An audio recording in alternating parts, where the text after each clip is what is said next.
Good evening, everyone. My name is Matthew Ogden, and I'd like to welcome you to a live broadcast from LaRouchePAC.com. Tonight is February 15th, 2013, and you're joining us for our regular Friday night webcast featuring Mr. Lyndon LaRouche.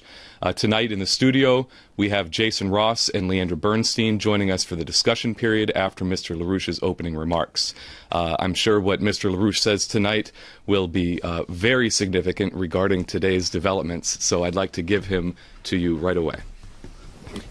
Well, there are several things to be taken up which are of notable importance. Of course, one of them is what's happened in Siberia and all over the press today, so I don't think that really is still news. I think there's aspects of it which are newsworthy, and news important also.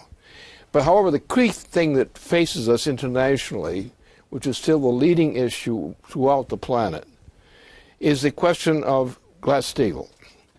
We have internationally, the relevant crumb bums have all come out and threatened people over the issue of Glass-Steagall, denying it. Now, the answer is, if Glass-Steagall were to be prevented from being instituted, the result would be the greatest hatred ever conceived against the people responsible. Because what the cancellation or the prevention of Glass-Steagall would do would cause a general breakdown crisis of the entire Atlantic system. Now, what you've got on why do these idiots do that? Why do these criminals do that? Because their life, their ego, their sense of identity is located in the great speculation which this represents. But we've come to the point that if they should act as they intend to, and I know what they intend to do, anyone should be able to understand what they intend to do. They signaled it clearly to me. And if I know it, I think some other people also know it. That the effect of their putting Glass-Steagall through would be a general breakdown crisis of the entire world system. Now, this would include a step which would be the elimination of Ben Bernanke. Because what they would do is they would not try to bail out Ben Bernanke in his operation. They would do something much nastier. They would dump Ben Bernanke, dump the existing financial system itself, ignore the system they canceled, and put in their own new system, which would mean the vast mass of debt, which is represented by the monetarist operation, would be canceled. In its place, they would have a new system of finances, which ignores entirely all the obligations associated with the old, which would mean that most of the people of the world would be starving to death quickly. This has happened before in certain ways. You had speculation in the 18th century. What was going on in the middle of the United States, or what became the United States. The great speculation. And what happens in a case like this, the amount of debt outstanding on account of this bailout system, a monetarist system, of easing, a financial easing, a monetary easing, it's got to be canceled. So there will be no such money available. There will be no such reserves. What will happen will be an international cabal will create a new system of money, which will be much smaller, much more feasibly handled than the present one. What will happen to all the people who were excluded from the use of this more limited quantity of money? They will starve to death. And that's the intention behind what this President of the United States presently is doing. That doesn't mean he's the author of it. It means what they've signaled, because you cannot possibly pull off what they say they intend to do. There's no way you can bail out this system except by canceling it and putting in an absolutely new one. Now, this has happened before, but on a much more limited scale. So you can imagine the effect that if they proceed with this operation and were to succeed in pushing through the objections to Glass-Steagall, and are forced to unleash the debts which they're trying to hide now, it won't work.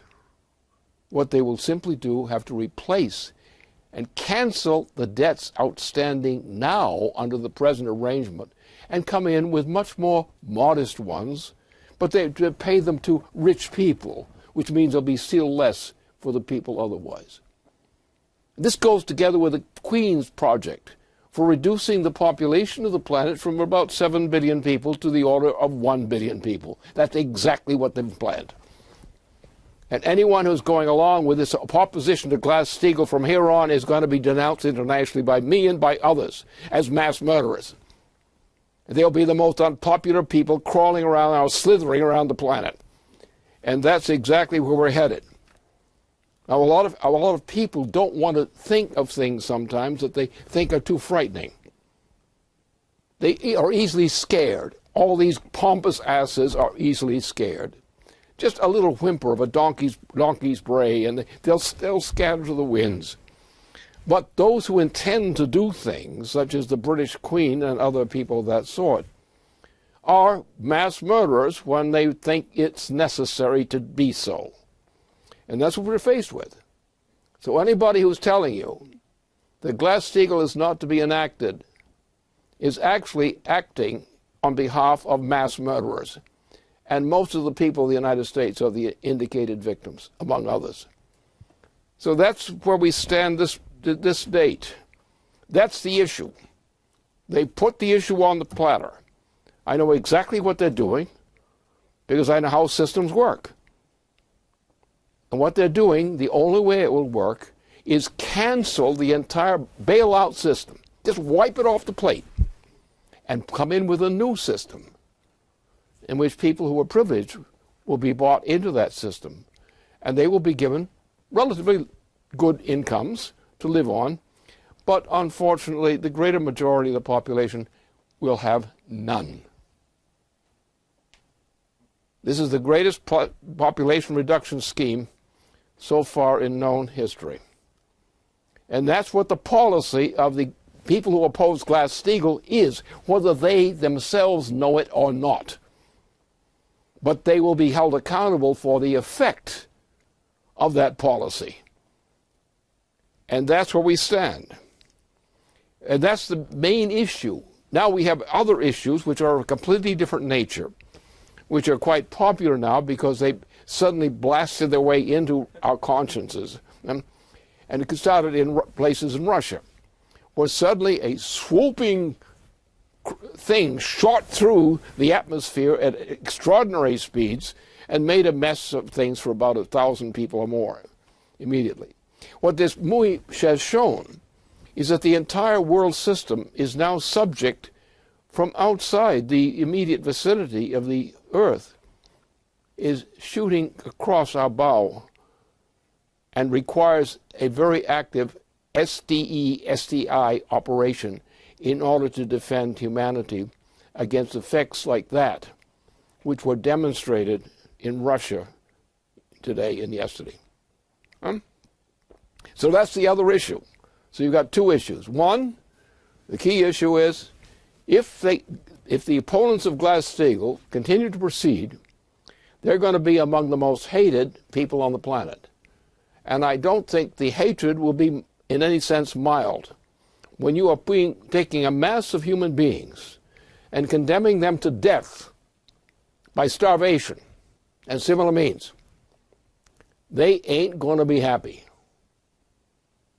And neither will the victims, the new victims, the one who are considered guilty of this crime, as complicity in this crime. So they better get on to Glass-Steagall real fast, or there's going to be a terrible amount of bloodshed spread around this planet. And those who are saying and threatening people against Glass-Steagall are themselves the imminent targets of vengeance.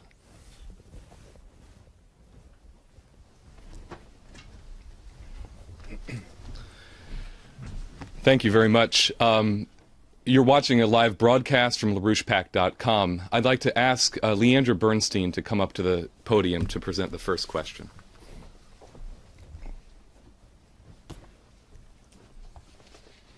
Thank you, Matthew.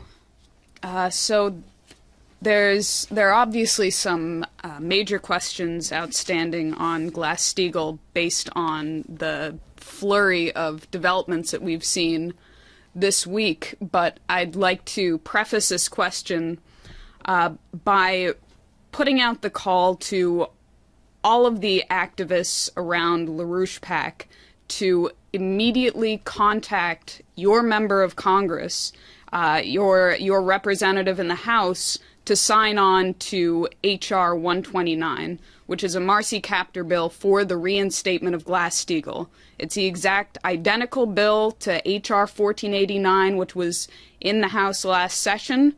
So if your congressperson signed on last session and has not put their name on this session, tell them to get cracking. And as far as the Senate goes, there is not yet a Glass-Steagall bill in the Senate. There must be a Glass-Steagall bill in the Senate. And this is of the utmost urgency if you take seriously Lyndon LaRouche's opening remarks here. This is of the utmost urgency. We have tools on our website that you can use to find your congressperson if you don't know who they are and contact them. So that's just in sort of a preface to these recent developments. Now, I'll say that it has been a very rough time for Obama, especially his nominees. It was notable this week that Jack Lew, during his Senate confirmation hearing, was confronted with a very significant question from Senator Maria Cantwell from Washington, asking, do you believe in Glass-Steagall, in restoring Glass-Steagall? Now, Lew answered like anybody you would expect from a member or prospective member of the Obama cabinet. He said, no, it's anachronistic, and, wasted his breath. Maria Cantwell had to say, so I take that as a no.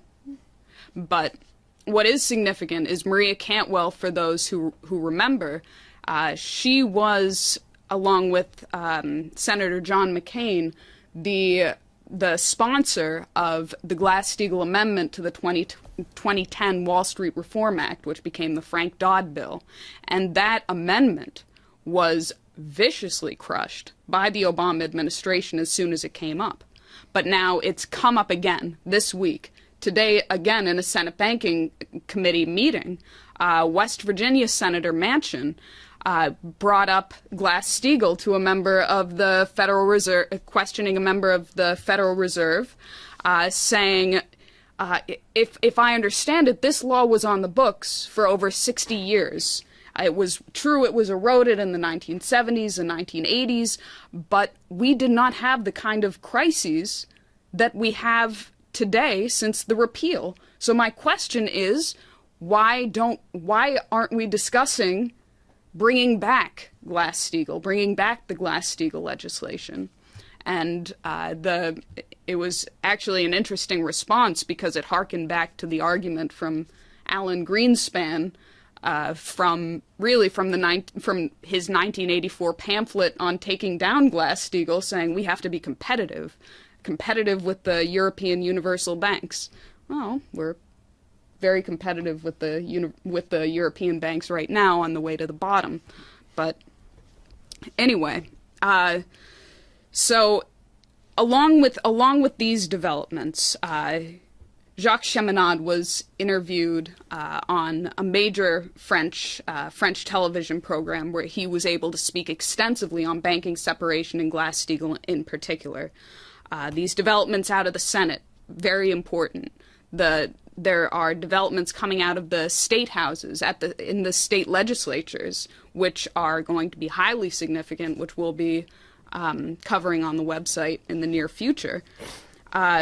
But the question that has come in from an institutional contact that this contact wants to know what your reading is of what these developments, these voices, mean for the United States and for Europe.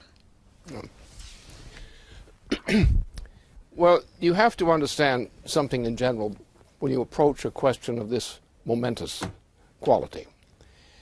First of all, there are about 5% of the members of Congress have the guts, potentially, to raise a question like this seriously. Because most of them are go-along to get along candidates, members of Congress. Go along to get along. Huh? The same old refrain which leads us down to the pathway right into hell. And that's that kind of thing. That's the issue here. So the problem is not what's right. That is a challenge. That is an important issue. The question, who has the guts to do the right thing? And there's scant numbers among the members of Congress who have the guts to do what has to be done. Now, I've always referred to the alternative. If we don't get Glass-Steagall, you're going to get an explosion inside the entire U.S. and transatlantic system, which will blow the guts out of it, and there will be no further bailout. There will be essentially sending Ben Bernanke off someplace because he's no longer going to be around, because his usefulness is all used up. He's worthless now, because the only intention that can exist under the leadership of the British Empire, and that's where it's coming from, is to cut out whole categories of obligations, monetary obligations, cut short the list of those and amounts of what will be uttered, and utter only, chiefly, to the big important people of that rank and the few people they consider necessary in their environment. We're headed for, as I've just said before a few minutes ago, we're headed for the greatest genocide ever perpetrated against mankind in terms of the opposition to Glass-Steagall. And that cannot be held secret much longer, because you've got a broken down system. That system is broken. There's no way they can get out of it except by canceling it. Cancel the debt. On what grounds? Expediency. Expediency. And that's where the problem lies. We are now at a point where the American people, who are trying to behave like gutless wonders, especially those in the Congress and similar places, where they're trying to hide from the issues, which is what they do the best at. They can always take an issue and bounce it around for, session to session and accomplish nothing. But it comes up like Grandpa every time. And it never does anything. Grandpa just clumps on his pipe, his corncob pipe, and sits there and puffs, and sessions of Congress go and come. He remains there puffing on his pipe, and nothing is done. What will happen then is, therefore, if you think about feasibility, there is no source for the existing listed money in the system now. It does not exist. Therefore, what are they going to do? They, the inveterate they, are going to cancel this money, cancel this debt on grounds of necessity, which they don't do otherwise, and to come up with a smaller amount of credit, of money credit, which will then be awarded to people who are considered of categories which are considered essential. And the many, many, many non-essential people left over will be left to die. That is what's on the table now. If you understand the reading of the figures, if you understand the raw data which is involved in this whole business, the fact that this quantitative easing has now come to past the end of its continued existence. Now, what do? We've had great bubbles in the past. France has had a number of bubbles. You had them in the Louisiana bubbles and so forth in that century.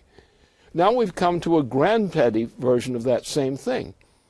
The debts which are represented by Western Europe, by the United States and others on the financial markets are such that they can no longer be bailed over. There are no resources to actually do a net bailover. Therefore, the alternative which has been used in some cases in the past is they simply will issue new money and scrap the old. And that is not something because they went into a dark room and schemed. That will be done because that is the only alternative that their system will allow. So anyone who's in that department as opposed to Glass-Steagall is your personal enemy. And you have to understand that, and you have to scare the pants off them, otherwise they'll do just that.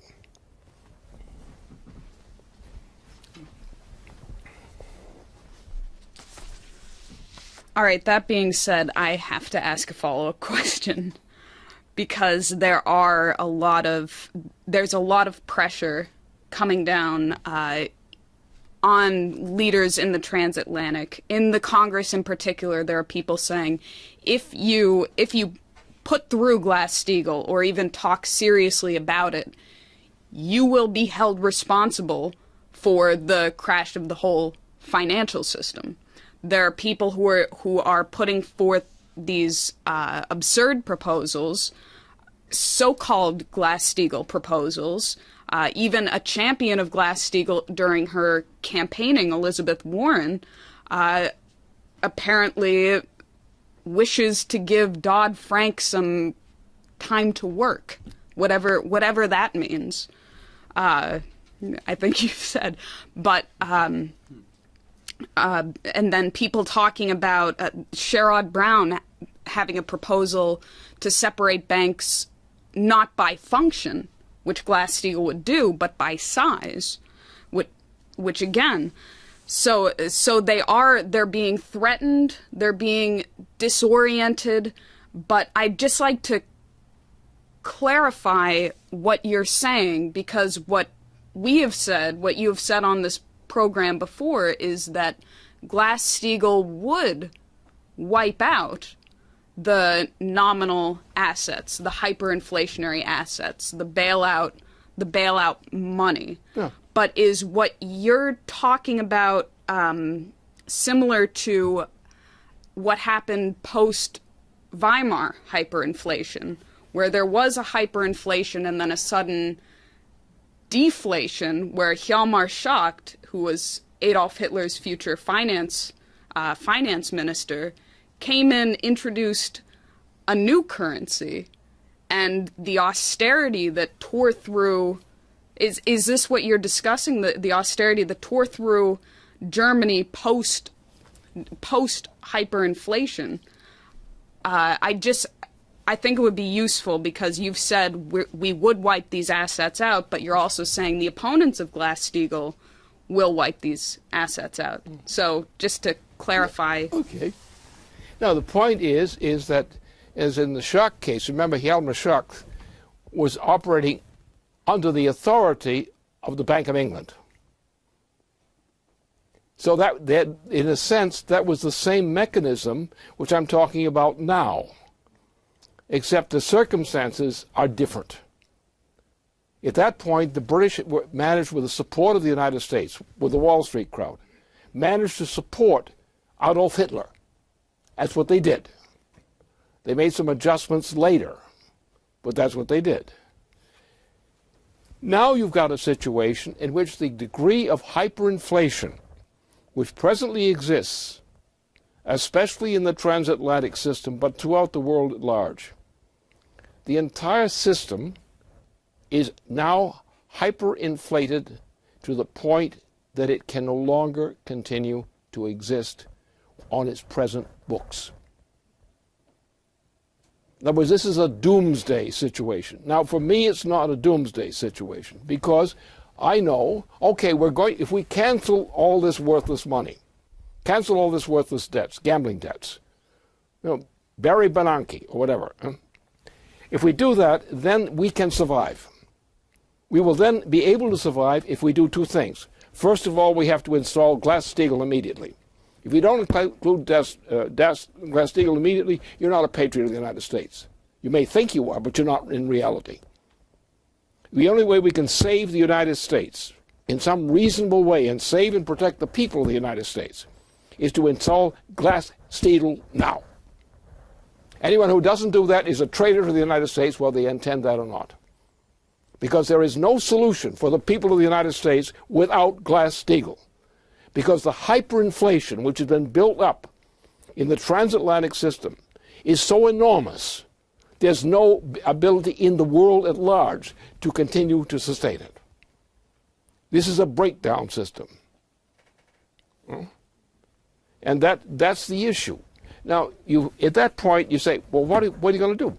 Well, you're going to get rid of that worthless money, those worthless debts.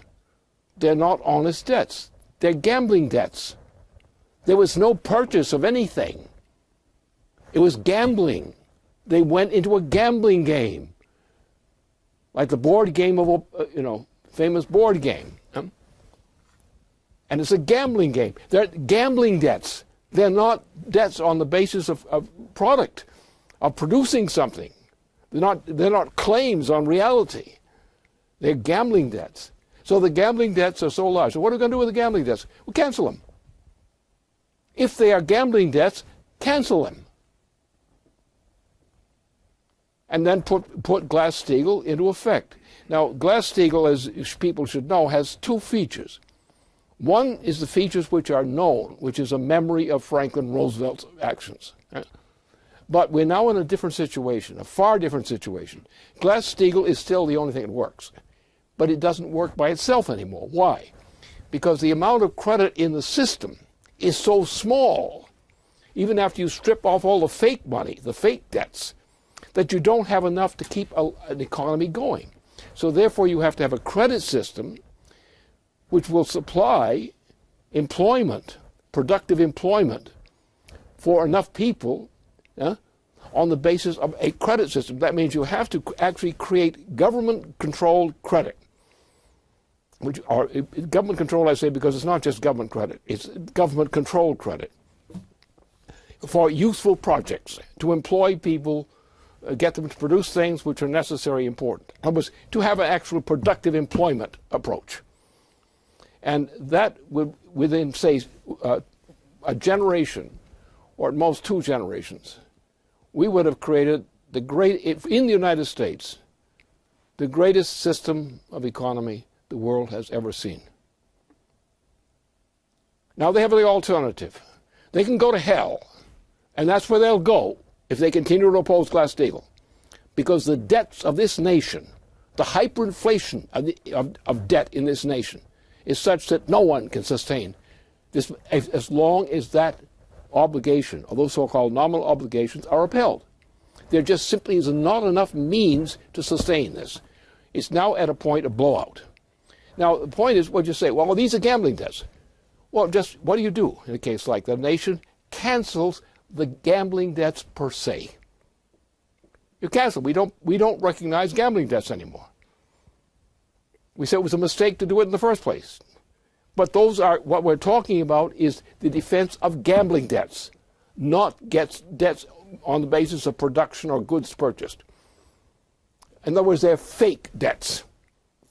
They're debts which, under a moral principle, should never have been allowed. We're eating people's bodies. We're eating their children. We're killing them with these policies. And policies which are being supported by and are condoned by members of the Senate and House of Representatives, by a bunch of stinking cowards called our representatives, our congressional representatives. Stinking cowards who won't stand up to defend the human species against the worst travesty ever conceived. So when the time has come, Either mankind has the moral capability of fitness to survive, or mankind, including our mankind, is going to lose the fitness to survive. And that will come very soon. We're now on the very edge of the explosion. Glass-Steagall now or go to hell. Those are your two choices.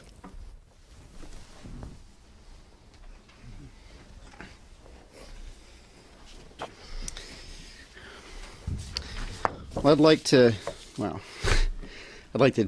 ask you about the other event that you brought up at the beginning as well, about our heavenly visitors we've been experiencing today.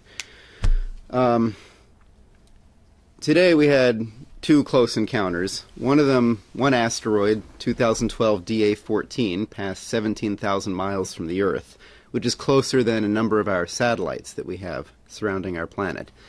The other one, as you described, which exploded over Russia, which I'm sure people have seen on the news and YouTube at this point, it was about 15 meters in diameter. It was moving at 40,000 miles an hour, 65,000 kilometers per hour. The explosion is estimated to have been about 300 kilotons. So that's 20 times the power of the bomb that was used on Hiroshima in this one meteorite. It injured about 1,000 people. Much of that was from breaking glass, from the time between seeing the light, going to the window, and then the shockwave breaking the glass on people. Currently, there is no systemic program to try to find objects of this size. And there was absolutely no warning before this event. Nobody knew this was coming. All of a sudden, we saw it. Very last minute.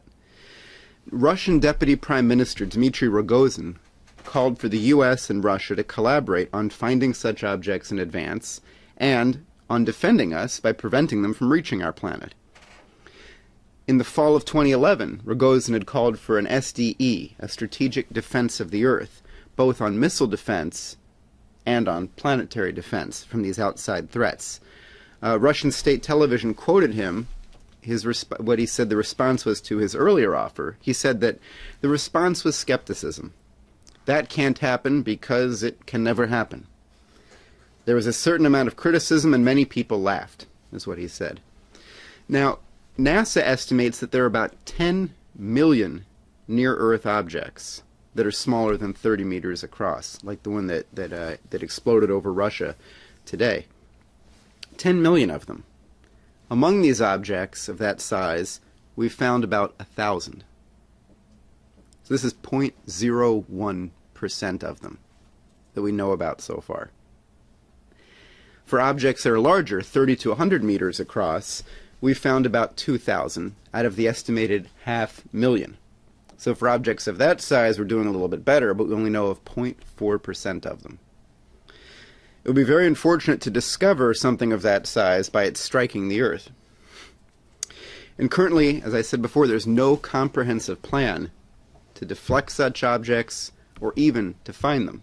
I mean, every day 80 tons of material enters our atmosphere. We're really not doing our work on this. Now, this topic of planetary defense is coming up significantly.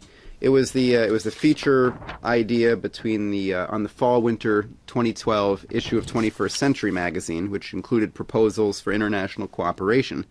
Next month is the 30th anniversary of President Reagan's proposal for the SDI, which could be expanded to the SDE today, as Rogozin had said. And today, let me give you the response of Lamar Smith, the chairman of the House Science, Space, and Technology Committee. Chairman Smith said that today's events are a stark reminder of the need to invest in space science. Developing technology and research that enable us to track objects like this is critical to our future. We should continue to invest in systems that identify threatening asteroids and develop contingencies, if needed, to change the course of an asteroid headed towards Earth. Now, at this point, given our current technologies, even with more funding in our current types of telescopes, we might be able to find more of them, but the response, the dealing with contingencies, at this point we're limited to evacuations, which that's helpful, that's better than just being hit, but barring developments of higher energy flux densities and our general power over nature, we're not going to be able to really do much else besides give over a city to being hit and evacuate it in time. So Given the events that took place today, I'd like to know what you think the political implications are in getting these things happening. Well, it goes back to the earlier part of the 1970s, with the founding of a thermonuclear faction, shall we say, as a scientific group, and on the basis of discussions that we had in that context, and there were lots of them, what we began to look at the question of defense, both military defense as such, and also campaigning against the threat flowing from attempts in thermonuclear warfare, in the direction of thermonuclear warfare. So I had some contacts which I had during the summer of that year, after I had gone through my presidential campaign, which is based on this same issue, the issue of preventing thermonuclear warfare as occurring among nations. And we had an impact on that. We weren't very popular for that, but we had an impact. And this led, in the course of the latter part of the 1970s, where I continued this initiative for space defense. And I began to get some old senior people of my generation, or slightly older, came around and began coming around and saying, let's work together. So this led to what became well, I had also whole lots of people in Germany with military and related backgrounds, in Spain, partly, notably in France among the Gaullists, among some Italian veterans and so forth. And we actually were able to initiate a support in the direction of establishing a campaign for what we call the Strategic Defense Initiative. Now, the Strategic Defense Initiative is actually a sort of a bisexual thing. It, on the one hand, is used for defense against weapon systems. On the others, it's out for a defense of Earth from other kinds of threats. And so you had this division that came up eventually between SDI and SDE, the Strategic Defense Initiative and the Strategic Defense of Earth. So these two things went. Now the entire term of President Ronald Reagan, beginning with what happened in 1983, I was in touch with this whole crowd from the time that before Reagan was actually installed as president. And I was in touch with the whole group there, and also with some key Russian sources and other sources, where we were conniving in the sense, let's do this. Let's do it. Let's save mankind from this. This is horrible. We've got to do it. We've got to do this. And so that before Reagan was actually inaugurated, we were pretty well on the road with this one. Then, at a somewhat later point, we had then what happened is Reagan actually made the public proposal. And then it was rejected by the Soviet Union. About a British agent inside the Soviet services, really, is what he was. And Gorbachev was the same thing. So we lost the battle then. We could have had it. We were close to it with the Soviet circles. We had very close proximity to coming to an agreement, or some kind of agreement on this project. But it was stopped. It was blocked. And you know what happened to me as a result of my starting it. They didn't like what I was doing very much at all. But now it comes back to the same thing. It's on a more advanced thing. This problem we've been faced now from the Siberian experience is much more very significant because it's new. It's something that has not been caught up on recently, as it should have been, because of the lack of the resources in this direction. And we're now at a point where this is extremely important. I don't know what we can do in terms of assured prevention of such incidents again. But I know that what we have to do in any case is we have to develop such a system and start right now. And this presents difficulties which don't exist in the ordinary kind of thing we deal with in terms of dealing with asteroids or other things in our space. So it's a new It's a new problem in a sense because it's newly presented. It always has existed there. It may have been underappreciated. But now, if there's any sense in government, this matter is going to be considered by the leading nations of the planet. Because while Russia in Russian territory has a very special vulnerability in this respect, nonetheless the vulnerability is widespread. It's in North America as well as elsewhere. So this is what we have to do in terms of our concerns. We have to take this, recognize this, and this means a general change in the whole policy of our government in particular. Everything that we've been doing now, in a sense, has to be canceled because it has to be superseded. This is very serious. And we are hit on a vulnerable flank for which no present defense has been established on a global basis.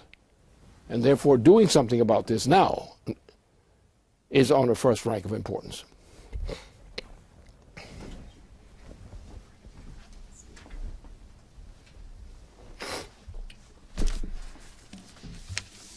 Okay, well, I'm glad that you went through that history because it's notable that in 1988 you gave an address, the famous Kempinski Hotel address, and in that address I'd say you made a number of forecasts. Among them you repeated a forecast you made in 1983 in the context of the Strategic Defense Initiative proposal, saying if the Soviet Union does not agree to cooperate with the United States on this proposal, they will collapse in about 5 years. You repeated that forecast of the collapse of the Soviet Union again in 1988, at which point, I mean, through 1989. Through 92, you did see the collapse of an entire system, at which point you stated that the Western system of what grew to become globalization, our current system, would be the next shoe to drop.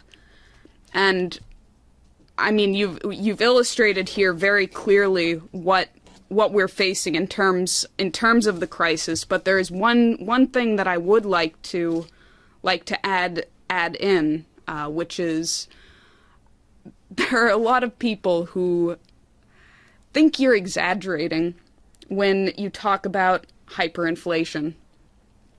And there's going to be a report published soon in Executive Intelligence Review, and then also picked up on the LaRouche PAC site, on what's been happening with food.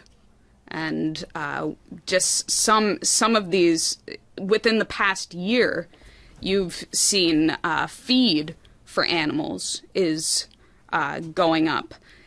Just to buy a chicken, for a whole chicken in the grocery store, 21% higher in December 2012 than December 2011. And the only reason that beef prices, milk prices haven't gone through the roof is because this past season, the farmers and the ranchers were liquidating were killing their cows en masse. But again, just this summer, June to August, corn futures went from $5.50 to $8.50 on the Chicago Board of Trade, and so you're seeing this obviously creeping up, and I'd just like you to address two questions. First of all, what do you tell these people who think you're overstating the hyperinflation case, and then also, does your forecast that the Western system would be the second shoe to drop, does that still hold? Mm-hmm. The problem is the education of our people, including our academic population, including scientific academic population. What the problem is that we are trained to believe that mankind is simply another animal. Now, what I mean by saying that is that animal species, as distinct from human species, are not capable of consciousness of a future. It doesn't exist with the animal. The animal may become terrified as they think they're being killed, out of just a same fear reaction. But the ability to recognize a threat as developing, which is going to come down upon the population, the animals cannot do that. Only human beings can do that. Now, the irony is that most human beings on the planet today can't. Now, it's not because they're not capable of doing that. It's because they're conditioned not to believe they are capable of doing that.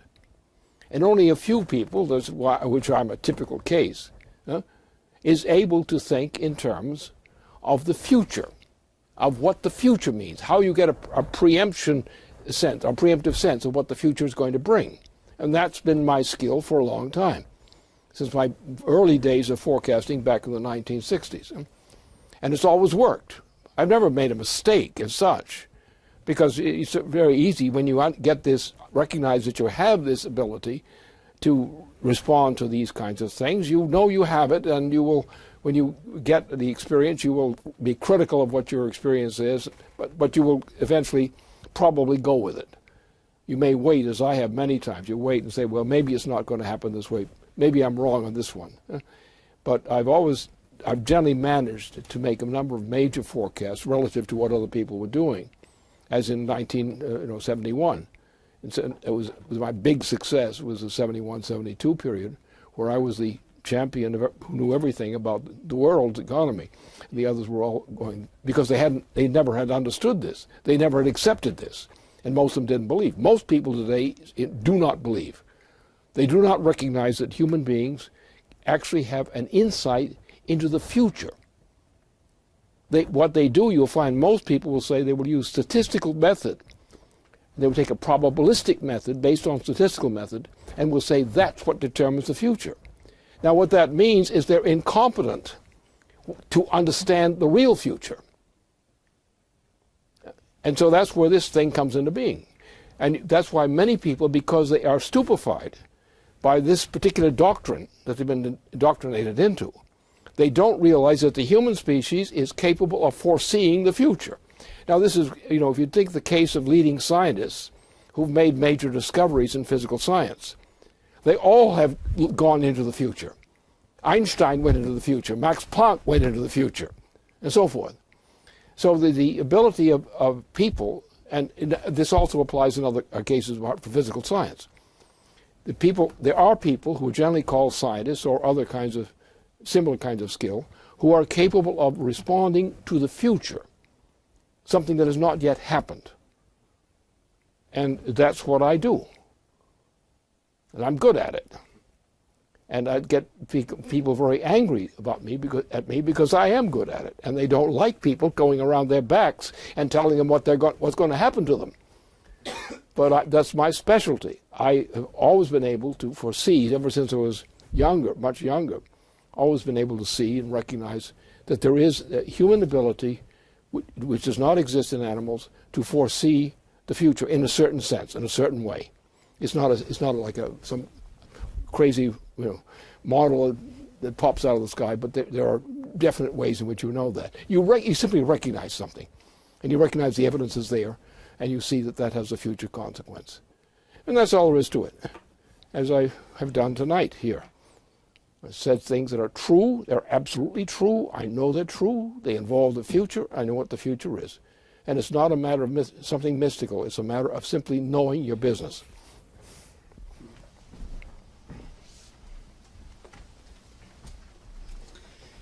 One more question for you. So, this is a follow-up on discussion from last week and longer than that, but ever since the D.C. Appeals Court ruling that nullified the decision of the National Labor Relations Board on the basis of its members not having been properly confirmed by the Senate, there's been an increasing motion, it seems, in the Congress against Obama's usurpation of complete power. For example, just this week, the book Benghazi, the definitive report, came out.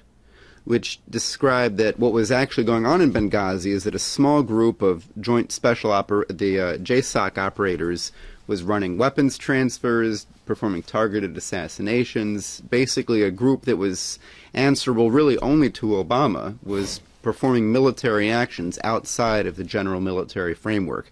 That this was going on, that Ambassador Stevens didn't know about it, and that possibly the attack that took his life was retaliation for these other operations taking place that the White House has never confirmed or discussed. Now, at the Brennan confirmation hearing, Senator Wyden, who had authored the letter brought up last time, he asked a very simple question. He said, based on the memo that we've seen and some others that only some senators have seen, is there really any reason you couldn't use that argument? Is there any reason you couldn't use that argument to kill an American in America? Because the memo was about overseas drone strikes, etc. Is there any legal reason that that wouldn't apply inside the United States? Brennan wouldn't answer. Now, Senator Rand Paul brought that up. He was on CNN's State of the Union, and he said that Senator Wyden had asked whether it was possible to do drone strikes in the U.S., and Brennan spent 5 minutes talking about transparency, but he never answered the question. Senator Paul said, until I get an answer on whether or not you can kill an American citizen in America, then he won't let things move forward. He said that if someone's acting against the country, put them on trial for treason, but have a trial. The president, a politician, he said, whether Republican or Democrat, should not get to decide someone's death by flipping through flashcards saying, do we want to kill him? I don't know. Yeah, let's go ahead and kill him. Bruce Fein said this week, you can't have democracy and the rule of law if you never get to know what the facts are, and you just have to accept that the government says what they are. If you don't have a trial, that's the definition of tyranny. He said this is what we had under Stalin, under Mao. Is that what we want to have in the U.S.? You know, how can you hide a legal memo? Senator Feinstein, the chair of the Senate Select Intelligence Committee, said that she finds it unacceptable that only 2 of the Office of Legal Counsel memos have been made available, 2 out of the 9 that we know of, have been made available to the senators. She said, we need all of those memos. Our staffs need to get to see them. It's unacceptable to have a legal memo about whether something's legal or not and then make that secret.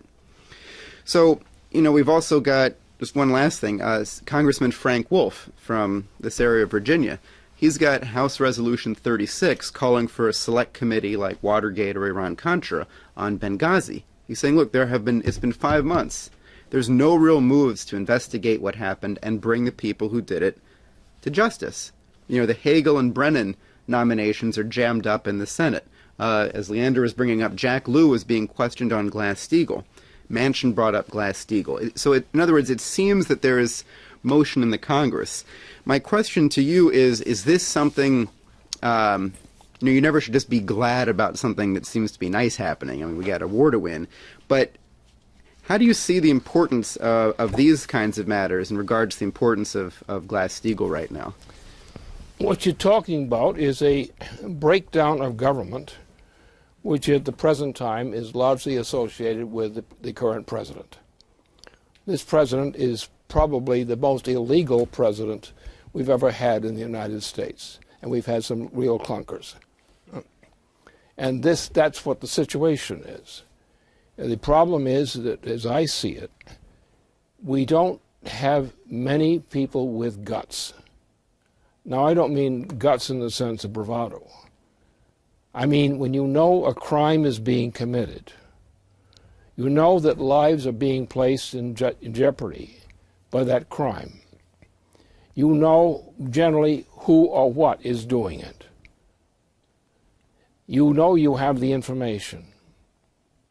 You know that other people either don't share the information or they are afraid to present it, which is a popular case today in the United States.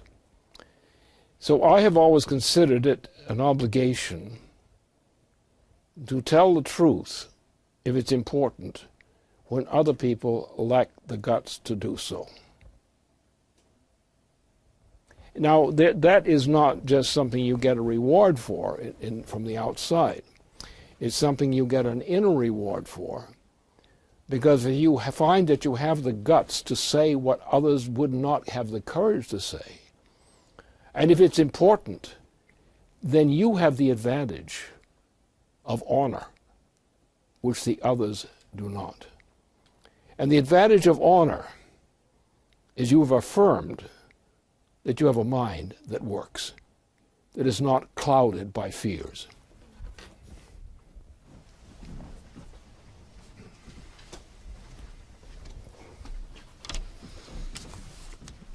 Well, on those words, I think I would like to bring this webcast to a conclusion. I thank you very much tonight, Lynn, for what you've said. I think you've shocked a lot of people. And I thank you for tuning in and watching tonight. I thank Jason and Leandra for participating. Please continue to tune in on Friday nights for our continuing series of live webcasts. Thank you very much, and stay tuned to LPAC TV. That brings our webcast to a conclusion.